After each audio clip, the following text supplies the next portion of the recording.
3/4 of the work. তাহলে ভগ্নাংশ, এটা একটা ভগ্নাংশ না? 3/4 মানে আমরা এটাকে লিখলে চাইলে এভাবে লিখবো। আর যেহেতু ভগ্নাংশ, তাইলে এবার অফ একটা প্রিপোজিশন, আর প্রিপোজিশনের পরবর্তী সাবজেক্ট অনুসারে ভার্ব বসবে। এবার আগেরটা ছিল পূর্বে, তাহলে ভগ্নাংশ হইলে প্রিপোজিশনের পরবর্তী সাবজেক্ট অনুসারে ভার্ব বসে। তাহলে এখানে লিখে নেবেন এভাবে যে ভগ্নাংশের ক্ষেত্রে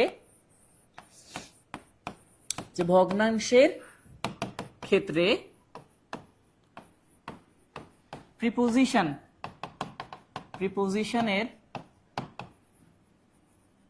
পরবর্তী পার্সন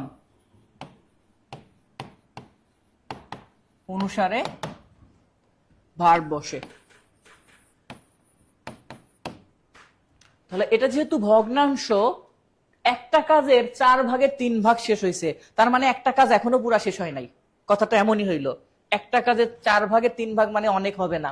আর অনেকগুলা যেহেতু কাজ, এটা যেহেতু ব্যক্তি না, ব্যক্তি হইলে আমরা জানি সেটা অ্যাক্টিভ ভয়েসে হতে পারে, বাট ব্যক্তি না হইলে 100% সেটা প্যাসিভ ভয়েসে হয়। তাহলে প্যাসিভ ভয়েস আগে এটাকে চিন্তা সিঙ্গুলার, তাহলে প্লুরাল গুলা বাদ দেন, ওয়ার যেটা আর হ্যাভ যেটা, যেহেতু এটা সিঙ্গুলার, তাহলে প্লুরাল দুইটা বাদ দিলে হয় ওয়াজ আর একটা হচ্ছে হ্যাজ বিন। এখন ওয়াজ যদি দেই, ওয়াজ ফিনিশড মানে শেষ হয়েছিল, আর একটা বলছে হ্যাজ বিন ফিনিশড। দেখেন দুইটা কথা কিন্তু একটু আলাদা। তাহলে 3/4 of the work has been finished, আর একটা বলছে এখানে যে ওয়াজ ফিনিশড। কোনটা আমরা ব্যবহার করব?